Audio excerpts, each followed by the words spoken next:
Greetings and salutations. I welcome you with all my heart. It is good being with you again this beautiful Thursday evening. Many of you come here because you think I know something, and you want a piece of the something that I know. You believe the something will make you become self-realized, perhaps. But in truth, I know nothing. Then you come to me because you want a piece of the nothing. And you think if you know nothing, you'll become self-realized. But in truth, you have to know something to know nothing. It is the something that we'll talk about tonight. What do you have to be to become nothing? What do you have to know to be nothing? To be nothing is a misnomer, for you make the nothing into something. If you're trying to be nothing, then you're trying to be something, aren't you? Because the nothing is something that you are trying to become. Consequently, you should never strive to be nothing, and you should never strive to be something, for they're both erroneous concepts.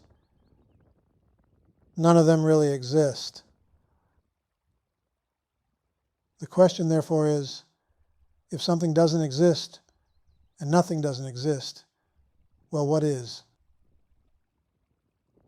And the answer is silence. Absolute silence. For the human mind and the human thinking, the human thoughts, can never comprehend what silence is. You try to put it into words, and you spoil it.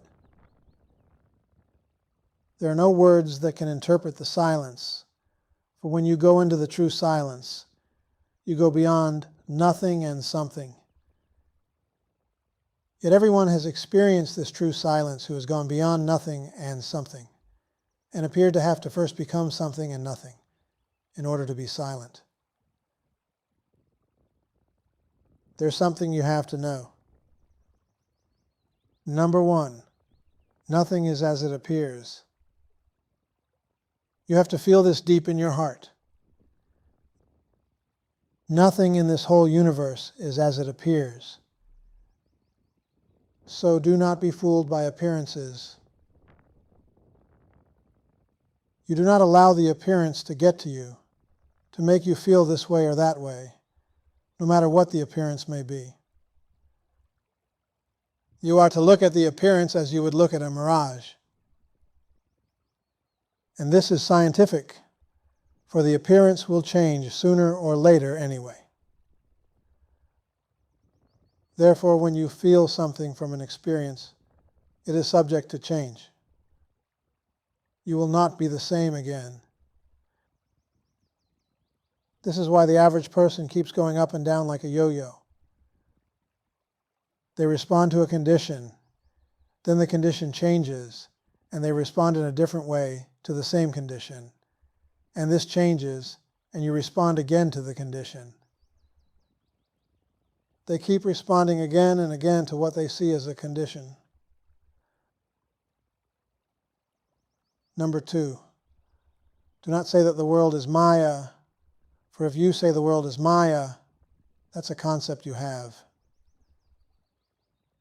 And this is a non-duality concept, but nevertheless it's a concept, for you're holding on to the fact that the world is Maya. In reality, Maya does not exist. There is no Maya. Therefore, everything that appears to come from Maya must also not exist. Do you follow this?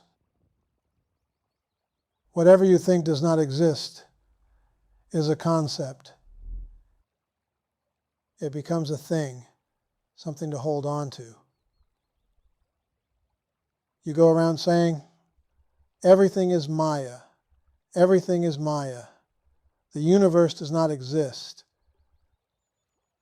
But then Maya exists to you. And this is the big mistake you're making. for you think Maya exists. What is Maya? An illusion. To whom comes the illusion? To the one who believes Maya as a concept, Maya as a thing, a belief. In other words, everything that you believe up to this point is erroneous and it should be dropped. The same is true with the words of absolute reality, pure awareness, Brahman, Satchitananda.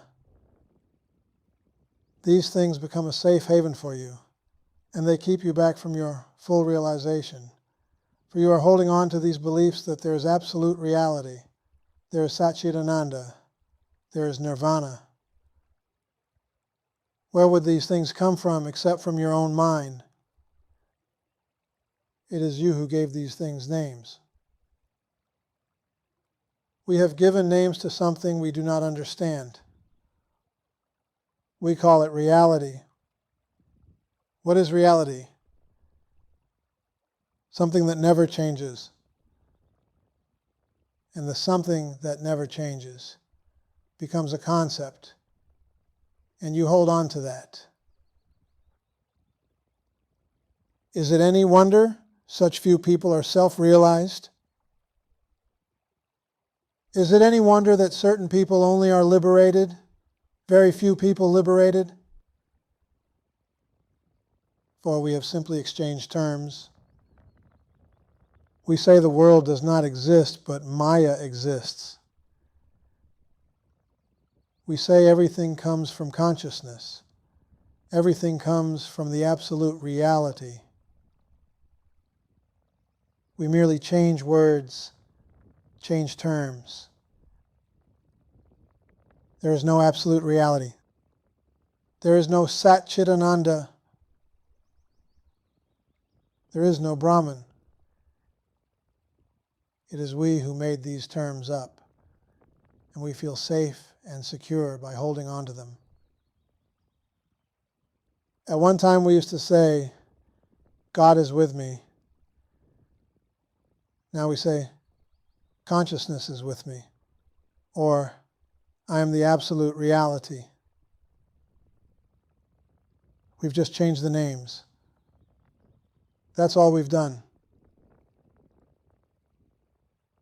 Number 3 is, you are not even the silence. For as long as you can express the word silence, that's not it. You have to get to the place where you have absolutely nothing to hold on to, nothing to lean against. Even when Buddha said to take refuge in the Buddha, take refuge in the Sangha, take refuge in the Eightfold Path, this again is a mistake.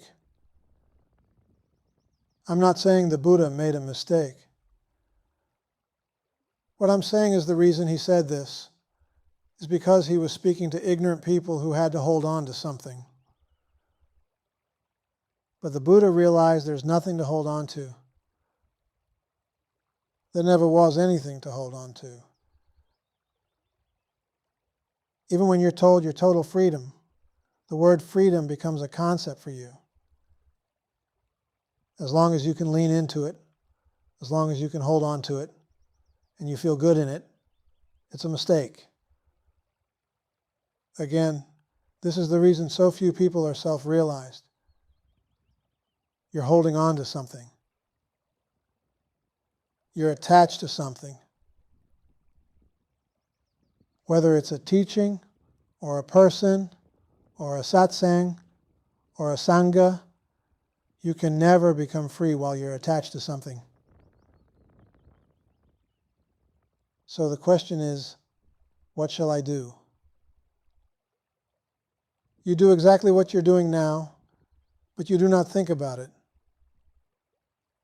This is the important point.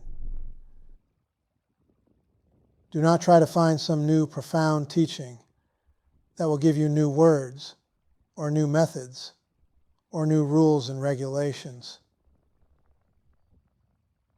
You merely do what you're doing now, and you do not think about it. You do not attempt to analyze it. You do not think this teaching is higher than any other teaching. You leave yourself alone. When you learn to leave yourself alone, in body and in mind, you have arrived. Do not ask, where have I arrived? To what have I arrived? This spoils the whole thing. This is what I'm trying to explain to you. Do not look at something that I say and attempt to analyze it, tear it apart, try to make something out of it, or take refuge in it. Just be. Be neither this nor that. If you were only able to do what I tell you, you would immediately feel a tremendous happiness, a tremendous bliss inside of you. You would feel a tremendous joy welling up within yourself. This happiness, this bliss, and this joy is your very nature. It has nothing to do with words, places, or things. It is what you are when you let go of everything that you've been holding on to. Some of us have formed so many habits of holding on to something that we do not know we're holding on to it. You may be holding on to a belief that has become totally integrated in your thinking, in your thoughts, in your body, in your mind, and you don't even know you're holding on to it. You may be holding on to some type of concepts that you've had for many years you're not aware of because it is integrated within you. So how can you deal with this? How do you deal with this? You just remain as you are. You remain exactly as you are. This is why when you meet a liberated person, they appear to be just like you. For there's nothing to get rid of. There's really nothing to drop. Remember, when you try to get rid of something, when you try to drop something, you believe in yourself. There's something that you got to drop. Do you see what I'm saying? You believe there's something there that has to be gotten rid of, and this keeps you back. There never was anything that you have to get rid of. There never was anything that has been interfering with your freedom. I suppose you can only feel this, what I'm saying to you, when you're living in the moment, when you learn to be spontaneous in the moment. Always remember this truth. When you try to change yourself, when you try practicing sadhanas, or you try to get rid of a feeling or an emotion, you're really saying to yourself, I've got this something that's interfering in my spiritual life, and I have to get rid of it. Where did this something come from that you have to get rid of it? The truth is, you never had it in the first place. There never was anything that overwhelmed you, that caused you pain, that made you think that you're not enlightened or you're not good enough. These things never existed for you to begin with. Consequently, why would you have to get rid of something that doesn't exist? Why would you spend years upon years of working on yourself, trying to get rid of something that doesn't exist, trying to improve yourself when there's nothing to improve? There's only that, and that doesn't exist. So where are we? Nowhere. We're absolutely nowhere. And that's exactly where we should be. Nowhere. Knowing nothing. This is total emptiness. Remember all of your beliefs, all of your concepts, all of your ideas, all of your dogmas, all of your religious training comes from false imagination. You have imagined that karma has put you here in a relative plane on this earth, and then you have to get rid of your karma. And you spend many years working on yourself to get rid of the karma that you never had to begin with. Think back in retrospect in your life.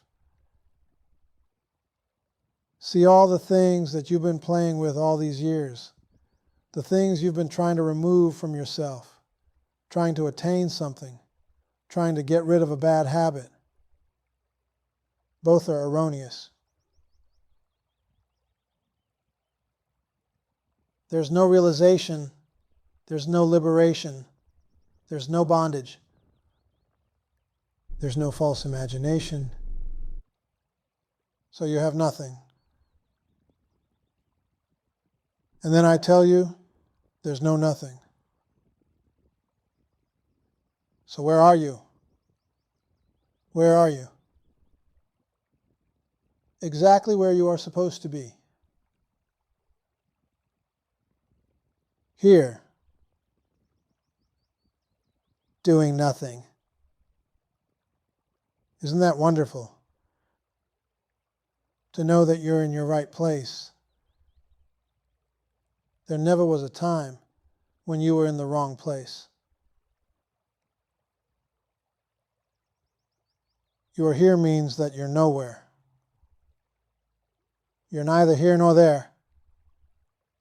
You're neither up nor down. You're neither forward nor backward. What I have done is I've pulled away all of your crutches and everything you've been holding on to or leaning against.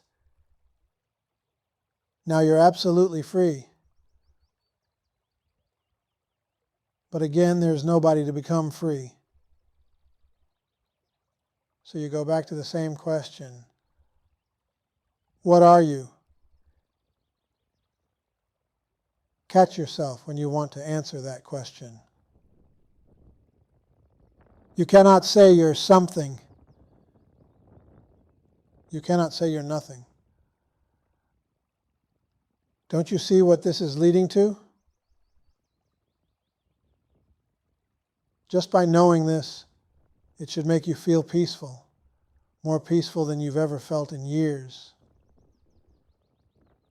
You should begin to feel happy for no reason at all. Total happiness. When you think about this and you realize that you're not something and you're not nothing, there's nothing else to say after that, nothing else to do after that, nothing to become, nothing to achieve. You're totally free, and there is nothing to think about.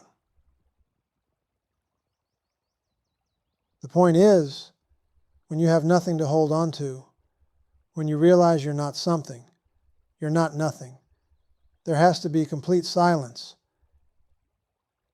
You have nothing else to say to yourself. The thoughts stop. You should find that happening right now. The thoughts just stop by themselves, for there is no one left to think anything. The thinker has been totally destroyed. If there is no thinker, how can there be thoughts? Isn't it beautiful? Do you feel what I'm talking about? You have gone beyond everything. You've gone beyond everything that exists and does not exist. You've gone beyond everything that appears and does not appear. You've gone beyond everything that thinks and does not think. You are now totally, absolutely, wholeheartedly free.